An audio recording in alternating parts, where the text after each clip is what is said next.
5000 கோடிங்கிறது ஒரு ஒரு huge volume இல்லை சார், பெரிய அளவுக்கான ஒரு அதை ஏன் மு.க. ஸ்டாலின் பாதுகாக்கிறார் துரைமுருகனை? ஒருவேளை முதல் குடும்பத்தை பாதிக்குமா என்ற கேள்விக்குறி கூட வருகிறது. பழனிவேல் தியாகராஜன் நிதியமைச்சராக இருந்த பொழுது ஒரு ஆடியோ டேப்பில் 30,000 கோடி உதயநிதிக்கும் சபரீசனுக்கும் சொத்து இருக்கிறது என்று ஒரு அதிர்ச்சிகர தகவலை விட்டாரோ அப்பொழுதுதான் இந்த கதையும் ஆரம்பித்தது. தமிழக அமைச்சர்கள் சில பேர் தப்பிக்கவே முடியாது அப்படின்னு சொல்லியிருக்கீங்க. தமிழகத்தில் போதைப் பொருள் அதிகமாகிவிட்டது. ஒரு மந்திரியையும் குறிப்பிட்டிருக்கிறார். அந்த மந்திரி யாரு பேர் சொல்லல. ஆக மொத்தம் 2 மந்திரி மாட்டின்னு இருக்காங்க. ஒருவேளை துரைமுருகனை கைது செய்தால் ஏன் ப. சிதம்பரம் கண்மூடி கொண்டிருந்தார்? இப்பொழுது அரவிந்த் கெஜ்ரிவாலை கைது செய்வது தவறு என்று சொல்லக்கூடிய ப. சிதம்பரம் அப்பொழுது ஏன் எதிர்கொறை கொடுக்கவில்லை? 400 அப்படிங்கிற அந்த பெஞ்ச் மார்க்கை பத்தி பிஜேபி காரர்களே பேசுறது இல்ல. அமித்ஷா மௌனம் சாதிக்கிறார். நாளை நமதே 40 நமதே நாடும் நமதே என்று சொன்ன மு.க. ஸ்டாலின் இப்ப பேசலாரா? நீங்க அமித்ஷா பத்தி பேசுறீங்க. குமுதம் ரிப்போர்ட்டர் நேயர்களுக்கு இது ஒரு ருசிகர தகவலாக இருக்கு. Nova Sangamam Premium Plots and Villas at Manapakam. For booking, contact 9564 012345.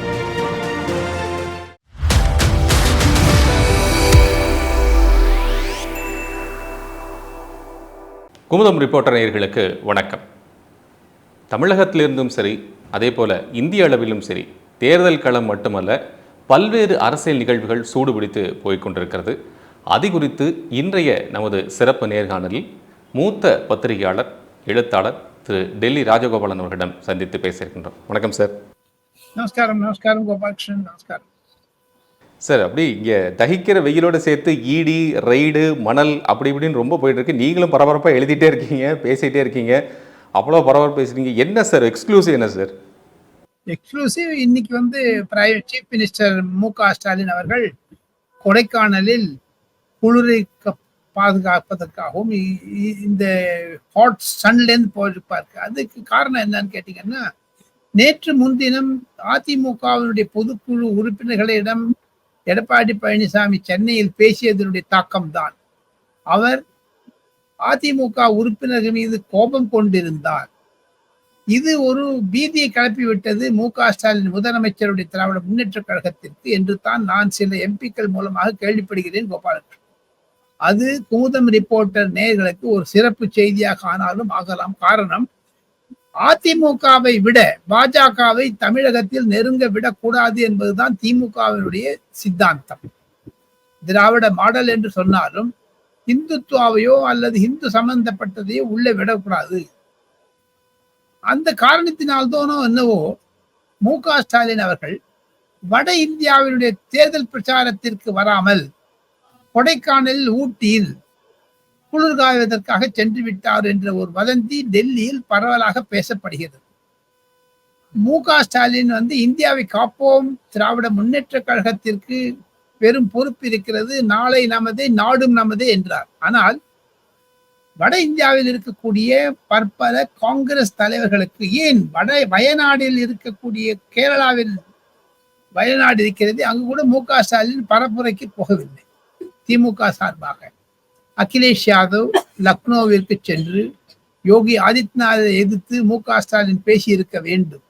அதே மாதிரி லாலு பிரசாதுடன் சேர்ந்து கொண்டு நிதிஷ்குமாரை கண்டனம் தெரிவித்திருக்க வேண்டும். பாட்னாவில் உத்தவ் தாக்கரேயுடன் கரம் கோர்த்து நின்று மும்பையிலோ அல்லது சரத்பவார் போட்டியிடக்கூடிய பாரமதியிலோ நரேந்திர மோடி 2 திட்டி இருக்க வேண்டும் மு.க. ஸ்டாலின், ஹிந்தியிலோ ஆங்கிலத்திலோ தமிழிலோ ஏதான ஒரு பாஷையில். ஆனால் வட இந்தியாவில் வராமல் இருந்து கொண்டு தமிழகத்தையே காட்டுகோள் திராவிட மாடல் என்பது எப்படி அவரால் விற்பனை செய்ய முடியும்? தேர்தல் அறிக்கையில், காங்கிரஸ் தேர்தல் அறிக்கை, திமுகவினுடைய பற்பல பாகங்கள் வந்துவிட்டது என்று மார்த்தட்டி கொள்ளக்கூடிய திராவிட முன்னேற்ற கழகம் ஏன் வட இந்தியாவில் ஒருவர் கூட பிரச்சாரம் செய்யவில்லை? அதற்கு காரணத்தை நான் குமுதம் ரிப்போர்ட்டர் நேயர்களுக்கு விளக்க ஆசைப்படுகிறேன். டெல்லியில் 40 லட்சம் தமிழர்கள் இருக்கிறார்கள். மும்பையில் 40 லட்சம் தமிழர்கள், பூனாவில் 3 லட்சம் தமிழர்கள், லக்னோவில் 50,000 தமிழர்கள், கல்கட்டாவில் 6 லட்சம் தமிழர்கள். எல்லாத்த விட கல்கட்டா தான் அதிகம். புலம் பெயர்ந்த தமிழர்கள் இருக்கக்கூடிய இடங்களில் தமிழர்களுடைய ஒரு கான்சென்ட்ரேட்டட் லொகேஷன்ல போய் மு.க. ஸ்டாலினோ திராவிட முன்னேற்ற கழக தலைவர்களோ ஏன் பேசவில்லை? தமிழிலே பேசியிருக்கலாமே. அப்ப நாடும் நமதே என்றாரே, இப்ப நாடு தமிழ்நாடு தான். ஆல் இந்தியா லெவல்ல இந்தியாவை காப்போம், ஜனநாயகத்தை காப்போம் என்றார் திமுகவுடைய அறைகூவல். ஆனால் ஜனநாயகம் என்பது வட இந்தியாவில் இல்லையே என்று தானே காண்பிக்கிறார்கள். அதை தவிர தங்களுடைய கேள்வியிலிருந்து கோபாலகிருஷ்ணன், அதிமுக பலவீனம் அடைந்தால் அந்த இடத்தை பாஜக பிடித்துக் கொண்டு விடுமோ என்ற ஒரு அச்சம் திராவிட முன்னேற்ற கழக தலைவரிடம் இருப்பதாகத்தான் சில திராவிட முன்னேற்ற கழக தலைவர்கள், மூத்த தலைவர், என்னிடம் பல ஆண்டுகளாக தெரிந்தவர், தாராளமாக பேசக்கூடியவர், மனம் திறந்து விட்டு பேசக்கூடிய 3-4 தலைவர்கள் நான் நன்றாக அறிவேன். யார் யார் என்னுடன் பேசுகிறார்கள் என்பதை தமிழக முதலமைச்சர் மு.க. ஸ்டாலினுக்கும் தெரியும். சோ அப்படி இருந்தாலும் அவர்கள் மனத்தாங்கல்கள் இருக்கிறதே. ஒருவேளை 5 தொகுதிகளில் பாஜக வேட்பாளர்களோ அல்லது பாஜக சம்பந்தப்பட்டவர்களோ ஜெயித்து விட்டால், அதிமுக பலவீனம் அடைந்து விட்டால், அந்த இடத்தை பாஜக பிடித்து விட்டது என்றால் 2026 உதயநிதியை முதலமைச்சராக்க முடியாது என்ற ஒரு மனக்கவலை ஊடகங்கள் சொல்லக்கூடிய அளவிற்கு அவருடைய மனத்தாபங்கள் இருக்கும் மு.க. ஸ்டாலின். இதுதான் வர்ணனை கோபாலகிருஷ்ணன். ஸோ இதனுடைய தொடர்ச்சியாக தான் முதலமைச்சர் தற்போது கொடைக்கானல் சென்றிருக்கிறார் என்று நீங்கள் சொல்ல வர்றீங்க. கண்டிப்பா எல்லாமே ஏங்க நார்த் இந்தியாவுக்கு வராத கொடைக்கானல் ஏங்க sir? why should he choose that? Tell me. இப்ப எல்லாரும் என்ன சொல்றாங்கன்னா, அவர் ஓய்வு எடுக்கிறதுக்காக போயிருக்கிறாங்க அப்படின்னு சொல்றாங்க. வட இந்தியாவில நரேந்திர மோடி ஓய்வு எடுக்கிறாரா? ராகுல் காந்தி ஓய்வு எடுக்கிறாரா? பின்னாரை விஜயன் ஓய்வு எடுக்கிறாரா? சரி, இப்போ லாஸ்ட் ஒரு 1 இயரை பார்த்தீங்கன்னா இடி உள்ளிட்ட மத்திய விசாரணை அமைப்புகளை, குறிப்பாக அந்த ஒரு லாஸ்ட் 1 இயரில் தொடர்ச்சியாக தமிழகத்துக்கு வந்துட்டே இருக்கிறத நம்ம நீங்கள் நல்லாவே பார்த்துருப்பீங்க. அதில் இப்போ கரண்ட்டில் இருக்கிறது மணல் குவாரி முறைகேடு வழக்கு இப்போ கையில் எடுத்திருக்கு. அது இடிவிட்ட 5 கலெக்டர்கள் அவங்களுடைய இருக்கக்கூடிய ஸ்டேட்மெண்ட்டெல்லாம் பேசிட்டுலாம் போயிருக்காங்க. நைட்டு 9:30 மணி வரைக்கும் விசாரணை நடைபெற்று இருக்கிறது 5 மாவட்ட கலெக்டர்கிட்டையும். அது டெல்டா பெல்ட் 5 மாவட்டம் சொல்லும்போது 5 மாவட்டத்தினுடைய முக்கிய அமைச்சர்கள் இருக்கக்கூடிய பகுதிகள். இது எதை நோக்கி போயிட்டு இருக்கு நீங்க நினைக்கிறீங்க சார்? துரைமுருகனை நோக்கி போய்கொண்டிருக்கு. என்ன சார் ஒரே வார்த்தையில முடிச்சிட்டீங்களே சார்? இன்னும் வேற என்ன சொல்ல முடியும்? நீங்க கேட்கறதுக்கு ஒண்ணு கோபாலகிருஷ்ணன் சார், குமுதம் நேயர்களுக்கு ஒரு குறிப்பிட்ட விஷயத்தை சொல்லி ஆக வேண்டும். குமுதம் ரிப்போர்ட்டர் நேயர்களுக்கு என்னன்னா, 2019 நரேந்திர மோடிக்கு கிடைத்த வாக்கு ராமர் கோவிலுக்காக மட்டுமல்ல, ட்ரிபிள் தலாக்கை எடுப்பதற்காக மட்டுமல்ல, ஆர்டிகல் 370 ஜம்மு காஷ்மீரில் அதை நிராகரிக்க அப்ரகேஷன் செய்ய வேண்டும் என்று அல்ல, ஊழல் வாரிகளை பிடிக்க வேண்டும். மே நை காவுங்கா மே கானே நை தூங்கா என்று ஹிந்தியில் சூழலை அழைத்தார் நரேந்திர மோடி. நான் சாப்பிட மாட்டேன், சாப்பிடுவதை ஓட விடுத்துவேன், அந்த பணத்தை பிடுங்குவேன் என்றெல்லாம் சொன்னார். அதை நிரூபித்து காண்பித்து வருகிறார். அரவிந்த் கெஜ்ரிவாலை 3 மாதமாக சிறையில் இருக்கிறார். ஊழல் செய்தார் என்று 8000 கோடி ஊழல், 1 அல்ல 2 அல்ல. அவருடன் கூட இருக்கக்கூடிய சக அமைச்சர்கள் சத்யேந்தர் ஜெயின், சிசோடியா போன்றவர்கள் எல்லாம் ஜெயிலில் இருக்காங்க. என்போர்ஸ்மெண்ட் டைரக்டரேட் நல்லா பிடிச்சிட்டாங்க. கவிதா கேசிஆருடைய டாக்டர் இருக்காங்க. இது என்ன காண்பிக்கிறது? மம்தா பானர்ஜியினுடைய மருமகன் அபிஷேக் பானர்ஜி அத்தனை தானே என்போர்ஸ்மெண்ட் டைரக்டரேட் கூப்பிட்டாங்க, ஆனா கைது பண்ணாத வச்சிருக்காங்க. காரணம், சில விஷயங்கள் இன்னும் வரல அவங்க கைது. உத்தவ் தாக்கரேக்கு நெருக்கமாக இருக்கக்கூடிய சில அமைச்சர்கள், ஏன் சரத்பவாருக்கு நெருக்கமாக இருக்கக்கூடிய தேஷ்முக் என்றவரையும் நவாப் மல்லிக் என்றவரையும் 1 வருடம் சிறையை வைத்திருந்தார்கள். இந்த பின்னணியில் பார்த்தால் தேர்தல் அறிமுகம் ஆகிய பிறகு, மாடல் கோட் ஆஃப் கான்டாக்ட் வந்த பிறகு, ஒரு விதமான மேல் நடவடிக்கைகள் எடுக்கக்கூடாது என்று இருக்கக்கூடிய நிலைமையில் நரேந்திர மோடி எப்படி கெஜ்ரிவாலை கைது செய்தார்? எப்படி சுப்ரீம் கோர்ட் 5 கலெக்டர்களை விசாரிக்க வேண்டும் என்று என்போர்ஸ்மெண்ட் டைரக்டரேட்டுக்கு சாதகமாக தமிழக முதலமைச்சர் மு.க.ஸ்டாலினுக்கு எதிராக தீர்ப்பு கொடுத்ததோ அதன் அடிப்படையில் தான் 15 மணி நேரம் பேசியிருக்கிறார்கள் 5 கலெக்டரிடம் enforcement directorate officials. What does it indicate? அதுதான் ஒரு மாதிரி சொன்னேன். துரைமுருகன் கண்டிப்பாக விசாரணைக்கு அழைக்கப்படுவார் கூடிய விரைவில் என்பதுதான் யதார்த்தம். கோபால், இப்போ திமுகவுடைய பல அமைச்சர்கள் மேல பல வழக்குகளுக்கு இப்போ இங்கே மாநில அரசு அதிமுக அரசு இருந்தப்போ தொடர்ந்த வழக்காகட்டும், மத்தியிலிருந்து வரக்கூடிய வழக்குகளாகட்டும் நம்ம தொடர்ச்சியாக பார்த்துட்டே இருக்காங்க. முதல்ல செந்தில் பாலாஜி அவர்கள், அடுத்து பொன்முடி, அடுத்து இப்போ துரைமுருகனை நோக்கி காய் நகர்கிறது என்றால் பல அமைச்சர்கள் இதில் சிக்குவாங்களோ அப்படிங்கிற ஒரு பெரிய கேள்வி எழுந்திருக்கு இல்லைங்களா சார்? அந்த சூழ்நிலை உருவாகி கொண்டுதான் வருகிறது. மேகங்கள் கருத்து இருக்கின்றன, எப்பொழுது மழை பெய்யும் என்று வைத்திருந்து பாருங்கள். நீங்க அதிரடியை கிளப்பிட்டே இருக்கீங்க. திமுக அமைச்சர்கள் சிக்குவாங்க, பலர் சிக்குவாங்க சொல்லிட்டே இருக்கீங்களே சார். சார் ஒன்னே ஒண்ணு சார், ஒரு நாள் என்னை பொறுத்த மட்டும் எப்போ என்போர்ஸ்மெண்ட் டைரக்டரேட் கேஸ் வந்திருக்குதோ கோபாலகிருஷ்ணன், அது அனுமார் வால் மாதிரி போயிட்டே இருக்கும் சார். அந்த ரப்பர் மாதிரி இழுத்துட்டே இருப்பாங்க, இப்படி இழுத்துட்டே இருப்பாங்க. நீங்க உங்க வீட்டுல வெண்டைக்காய் கறி பண்ணுவாங்களா அவங்க சம்சாரம்? பண்ணுவாங்க. அதுல இந்த ரப்பர் மாதிரி மாதிரி இழுத்துட்டே இப்படி இழுப்போம், அந்த மாதிரி இழுப்பாங்க, ரப்பர் மாதிரி இழுத்துருவாங்க. அதே கதை தான். இப்ப பாருங்க, 3 அமைச்சர்கள் மீது நிலவில் இருக்கிறது கேஸ். அதை தவிர 4-5 அமைச்சர்கள் மீது கவர்னரிடம் பெண்டிங்ல இருக்கு. சுப்ரீம் கோர்ட் கூட போனாரு மு.க.ஸ்டாலின், ஒண்ணும் நடக்கல. தமிழக அரசு இந்த 5 மாவட்ட கலெக்டர் இந்த மணல் குவா முறைகேடு வழக்கில் உச்ச நீதிமன்றத்துக்கும் போயிருந்தாங்க இல்லைங்களா? யார் என்போர்ஸ்மெண்ட் டைரக்டரேட் போனாங்க? மு.க.ஸ்டாலின் உத்தரவை எதிர்த்து இந்த 5 district collector should not appear before ED. அப்படி யாருங்க சொல்றதுக்கு? சீஃப் செக்ரட்டரி யாருங்க? ஒரு மத்திய அரசாங்கத்தில் புலன் விசாரணை செய்யக்கூடிய அமைப்பிற்கு ஒரு தமிழக முதலமைச்சருடைய அரசாங்கத்தில் பணிபுரியக்கூடிய தலைமை செயலாளர், he is an employee, he is bound by the Indian Constitution. அவர் பதவியேற்பு ஐஏஎஸ் படிச்சுட்டு வந்தோடனே இந்த சட்டத்திற்கு உறுதிமொழி ஏற்கிறேன் என்று வாக்குறுதி கொடுத்து ஐஏஎஸ் ஆனாரு. அவர் எப்படி மத்திய அரசாங்கத்திற்கு எதிர்த்து செயல்பட முடியும்? ஆக மொத்தம் சுப்ரீம் கோர்ட் தலைமை செயலாளர் மீது ஒரு குட்டு குட்டியது. அதனால அந்த 5 கலெக்டர்களும் ஐஏஎஸ் ஆபீசர்கள் ஆல் இந்தியா சர்வீஸ்ல இருக்கிறதுனால they are bound and duty to give information to enforcement directorate. சிலதெல்லாம் சொல்லிட்டாங்க. என்ன முக்கியமான விஷயம் ஏதோ சொல்லியிருக்காங்க சார்? என்ன முக்கியமான விஷயம் அவங்க ரிவீல் பண்ணியிருக்கக்கூடிய விஷயம் என்ன? விசாரணையில உத்தரவு வந்தது இந்த மணல் குவாரிகளை எல்லாம் விடுவதற்காக. இப்ப பாருங்க, ஒரு பர்டிகுலர் டெல்டா மாவட்டத்துல அந்த மணல் எடுத்துட்டு போறாங்களே தவிர அதுல சில கனிம பொருட்கள் இருக்கின்றன, மினரல்ஸ் இருக்கிறது. அதை சைனாவிற்கோ வியட்நாமிற்கோ ஏற்றுமதி செய்து அங்கிருந்து அதில் பதம் பார்த்து அங்கிருந்து சில மினரல்ஸ் எடுக்கிறாங்க அந்த மணல்ல இருந்து. மணல்ல கட்டடம் கட்டுறதுக்காக இல்ல.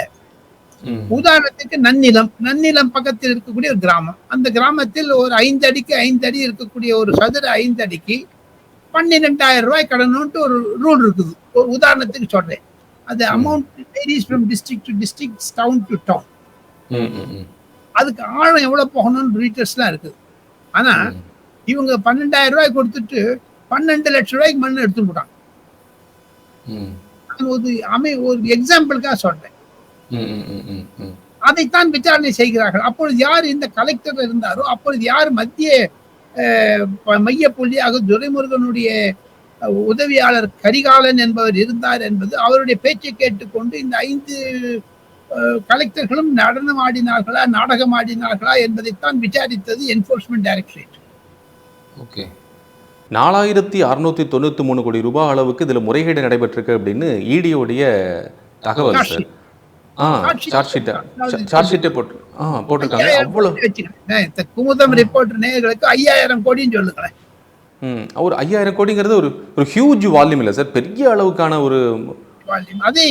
அதை ஏன் மு.க.ஸ்டாலின் பாதுகாக்கிறார் துரைமுருகனை? அந்த பயம்தான். காரணம் என்ன என்று கேட்டால், அது ஒருவேளை முதல் குடும்பத்தை பாதிக்குமா என்ற கேள்விக்குறி கூட வருகிறது. எப்பொழுது பழனிவேல் தியாகராஜன் நிதியமைச்சராக இருந்த பொழுது ஒரு ஆடியோ டேப்பில் 30,000 கோடி உதயநிதிக்கும் சபரீசனுக்கும் சொத்து இருக்கிறது என்று ஒரு அதிர்ச்சிகர தகவலை விட்டாரோ அப்பொழுதுதான் இந்த கதையும் ஆரம்பித்தது, மணல் வாரி கொள்ளை. சோ நீங்க ஒன்னே ஒண்ணு வச்சுங்க கோபாலகிருஷ்ணன், என்போர்ஸ்மெண்ட் டைரக்டரேட்டை விட நீங்க இன்னொன்னு மெயினா விட்டுட்டீங்க. அதுவும் என்சிபி பண்ணிட்டு இருக்காங்க, நர்காட்டிக்ஸ் கண்ட்ரோல் பியூரோ, போதை மருந்து பொருட்களை பத்தி. அதுவும் சார்ஜ் ஷீட் போட்டாங்க நம்ம ஜாஃபர் ஷேக் மேல, சாதிக் மேல, அப்புறம் அமீர் மேல, அவருடன் இருக்கக்கூடிய 5 பேருக்கு மேல. அமீரிடம் விசாரணை நடந்து கொண்டிருக்கிறது. விசாரணைக்கு பிறகு அவர் மேலும் கேஸ் போடுவாங்க. இந்த பிரச்சனையெல்லாம் என்ஐஏ ஒரு சின்ன நோட் மாதிரி கொடுத்து பிரதமருடைய செயலகத்திற்கு அனுப்பி வைத்தார்கள். அதை பேஸ் பண்ணித்தான் பிரதமர் நரேந்திர மோடி தமிழகத்தில் மேட்டுப்பாளையத்திலும் வேறொரு பேசியிருக்கிறார். தமிழகத்தில் போதைப் பொருள் அதிகமாகிவிட்டது, ஒரு மந்திரியையும் குறிப்பிட்டிருக்கிறார். அந்த மந்திரி யாரும் பேர் சொல்லல. ஆக மொத்தம் 2 மந்திரி மாட்டின்னு இருக்காங்க. இந்த மணல் கொள்ளையில ஒரு மந்திரி, போதைப் பொருள்ல ஒரு மந்திரி. அதுதான் நரேந்திர மோடி சொல்லுகிறார், நான் எப்படி இருந்தாலும் சரி நான் ஒத்தனையும் விட மாட்டேன்னு. 2024 லோக்சபா தேர்தல் முடிந்த பிறகு ஜூன் 4ஆம் தேதி ரிசல்ட் வந்த பிறகு அவர் 3வது முறையாக பிரதமராக பதவியேற்பார் என்பது வட இந்தியாவில் இருக்கக்கூடிய ஒரு கருத்து கணிப்பு கோபாலகிருஷ்ணன். அப்படி அவர் வருவேரானால் முதலாக அவருடைய குறி முழுக்களும் தமிழ்நாட்டுக்கு மேல் தான் இருக்கும். ஒரு கலக்கி விடுவார். என்ன காரணம் சார் தமிழ்நாட்டு மேல அவர் குறி வைக்கிறதுக்கு காரணம்? ஒருவேளை பிஜேபிக்கு சப்போர்ட் இல்லைங்கிறதுனால? ஊழல் காரணம்.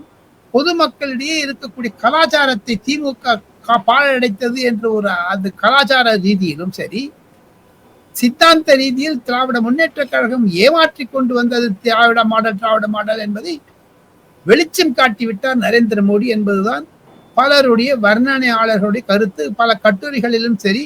ஒன்னே ஒன்று சொல்றேன் கோபாலகிருஷ்ணன், குமுதம் ரிப்போர்ட்டர் நேயர்களுக்கு இது ஒரு ருசிகர தகவலாக இருக்கும்.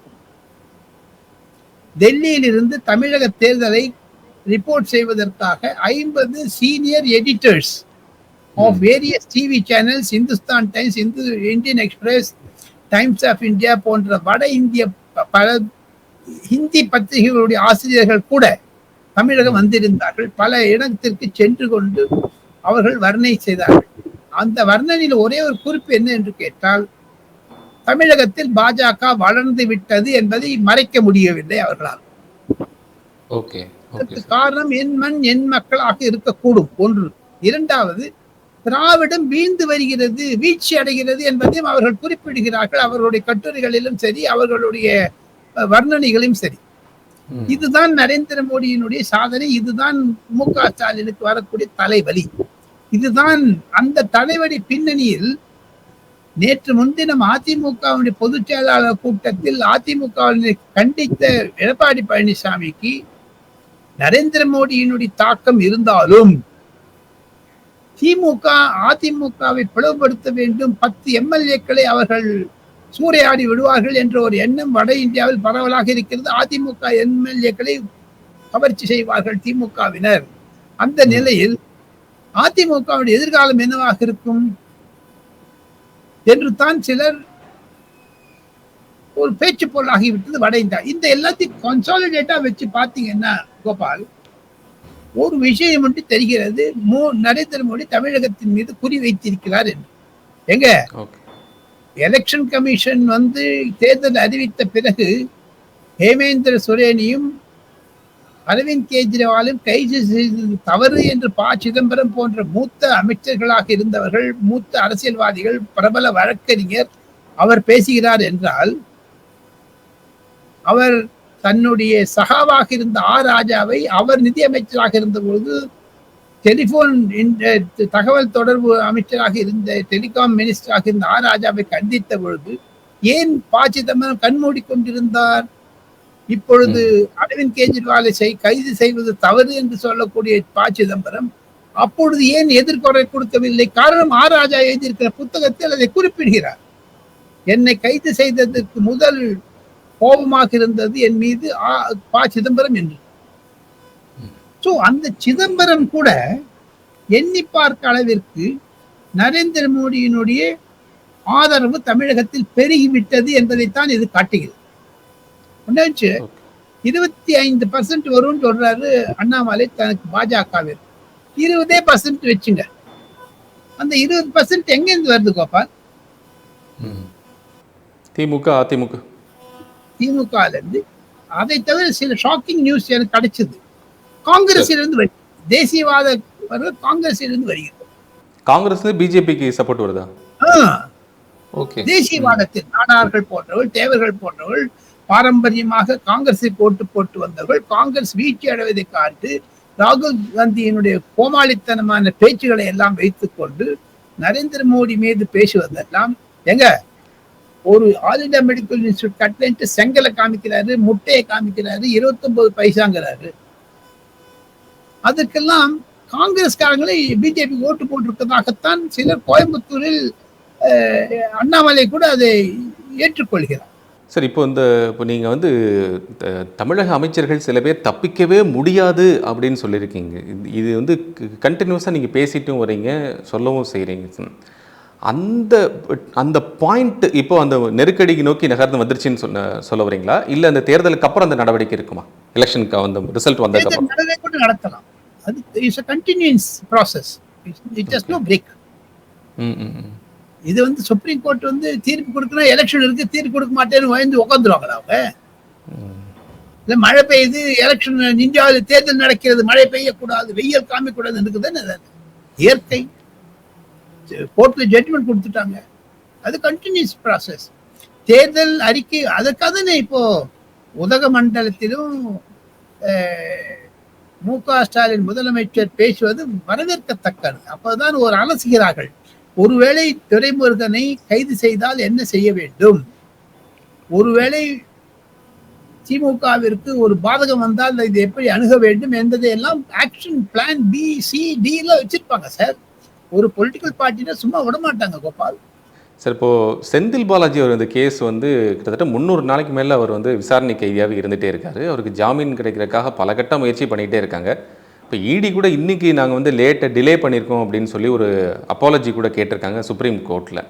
இப்போ இந்த ப்ராசஸ் அவருக்கு இது கிடைக்குமா ஜாமீன் செந்தில் பாலாஜிக்கு? மே 6ஆம் தேதி மட்டும் போட்டாங்கல்ல, ஜாமீன் கிடைக்கணும், இன்னைக்கு கிடைச்சிக்கணும் இல்லை? ஆமா, ஜாமீன் கிடைக்கிறதோ இல்லையோ, இனிமேல் ஜாமீன் கிடைச்சி என்ன பிரயோஜனம்? எலெக்ஷன் அவர் he cannot plan anything. But he can be MLA இல்லையா சார்? அது பண்ணிக்கலாம். அது திமுகவில் இருந்த ஒரு ஆற்றம். ஒன்னே ஒண்ணு சார், எந்த அரசாங்கமாக இருந்தாலும் அவர் ஊழல் செய்தார் என்றால், ஒரு பஸ் டிரைவர் வேலைக்கு போடுறேன்னு சொல்லிட்டு இவ்வளவு 1 வருஷமா உள்ள ஜெயில இருக்காரு சார். அதை விட ஒரு என்ன, அதெல்லாம் ஏன் சார் திமுக பார்த்துட்டு இருக்குது? திமுக they should have gone out of way அவரை ப்ரொடெக்ட் பண்ணிருக்கிறோம். ரொம்ப தப்பு பண்ணிட்டாங்க. செந்தில் பாலாஜி போன்ற அதிமுக நான் டிஎம்கே மெம்பர்ஸுக்கு இவ்வளவு சப்போர்ட் ஏன் கொடுத்தார் என்று திமுகவில் இருக்கக்கூடிய பழம் தலைவர்கள் கூட சிலர் என்னிடம் பேசி இருக்கிறார்கள். திராவிட இயக்கத்தில் வந்தவர்கள், அவர்கள் 6 முறை 7 முறை எம்பியாக இருந்தவர்கள் Gopal Krishnan. They have some fuming in their heart, fretting in their heart. அதுதான் வெளிப்படுது. அடுத்து வருவது என்பது மிகவும் கடினம். இல்ல மே 6ஆம் தேதி மட்டும் போட்டிருக்க மாட்டாங்க. 1 வாரம் தள்ளி போட்டாங்கன்னா என்ன அர்த்தம்? அதுக்கு ரிலீஸ் பண்ண அதுக்கு அவருடைய தம்பி கையில் பிடிப்பட மட்டும் என்போர்ஸ்மெண்ட் டைரக்டரேட் இவருடைய விடுதலை விரும்ப மாட்டார்கள். மன்னிப்பு கேட்பது என்று எல்லா இடத்திலையும் கேட்கிறது யாரு இல்லைங்கிறியே. மன்னிப்பு கேட்கிறது அது ஒரு தொடர் கதை தானே. நாம் இருவரும் மிக சுவாரஸ்யமாக பேசியது. அடுத்த வீடியோவில் நாம் சந்திக்க இருக்கும் பொழுது 5 அல்லது 6 முக்கிய கதைகளை நான் சொல்ல இருக்கிறேன். வட இந்தியாவில் இருக்கக்கூடிய நிலைமை பற்றி நாம் இருவரும் பேசியதனுடைய சாராம்சம் என்ன என்று கேட்டால், நரேந்திர மோடி 3வது முறையாக பிரதமரானால் தமிழகத்தின் மீது தான் அவர் முகாந்திரம் காண்பிப்பார். He will focus only on Tamil Nadu. Tamil Nadu அரசியலில் ஒரு திருப்பம் இருக்கும். அது 2026 அதிமுக திமுக அல்லாத ஒரு பாஜக தலைமையிலோ அல்லது நான் பிஜேபி தலைமையிலோ எனக்கு ஒரு சான்ஸ் கொடுங்க என்று கேட்க போகிறார் நரேந்திர மோடி. நிறைவா ஒரே ஒரு கேள்வி. இப்போ இந்த 2 கட்ட தேர்தல் முடிஞ்சிருக்கு. 400 அப்படிங்கிற அந்த பெஞ்ச் மார்க்கை பத்தி பிஜேபி காரர்களே பேசுறதில்ல, அமித்ஷா மௌனம் சாதிக்கிறார், அது 300 அப்படிங்கிற அந்த வார்த்தைகள் வந்து கொண்டே இங்க தமிழகத்தில் நிறைய பார்க்க முடியுது. அப்ப இந்த எண்ணிக்கை குறைச்சிட்டாங்களோ அல்லது அந்த அந்த அப்ரோச் மாறி இருக்கா அப்படிங்கறத ஒரு கேள்வி சார். நாளை நமதே 40 நமதே நாடும் நமதே என்று சொன்ன மு.க. ஸ்டாலின் இப்ப பேசுறாரா? நீங்க அமித்ஷா பத்தி பேசுறீங்களே. திமுக கொடைக்கானல்ல போய் ரெஸ்ட் எடுத்துக்கு போயிட்டாங்க. நரேந்திர மோடி இந்த 10 வருஷத்தை ஒரு நாள் கூட ரெஸ்ட் எடுத்து கிடையாது. ஒரு நாள் கூட. இன்னைக்கு பாருங்க 5 கூட்டத்தை பேசுறாங்க. இன்னைக்கு நாம் இருவரும் 29 திங்கட்கிழமை ஏப்ரல் மாதம் 2024 ஒளிப்பதிவு செய்கிறோம். கர்நாடகாவிலிருந்து மகாராஷ்டிரா, மகாராஷ்டிராவிலிருந்து மேற்கு வங்காளம் போயின்னு 3 ஸ்டேட்ஸ்ல 5 கூட்டி பேசுறாரு. அவருக்கு ஓய்வு கொள்ள வேண்டாமா? அவர் வயது மு.க. ஸ்டாலினை விட வயதானவராச்சே, ஒரு வயது பெரியவராச்சே. அவருக்கு பொறுப்பு இருக்கிறது.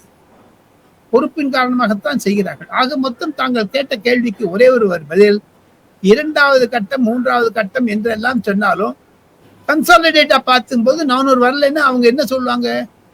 சில இடத்துல சர்வே நடந்திருக்கு, அது யாரும் இல்லை, அது ஃபர்ஸ்ட் ஃபேஸ் நடந்ததா செகண்ட் ஃபேஸ் நடந்தாங்கலாம் விசாரணை, அதாவது they will examine it. ரொம்ப சீரியஸா டெலிபரேட் பண்ணுவாங்க. திமுக மாதிரி கிடையாது பாஜக, தெரியுமா உங்களுக்கு?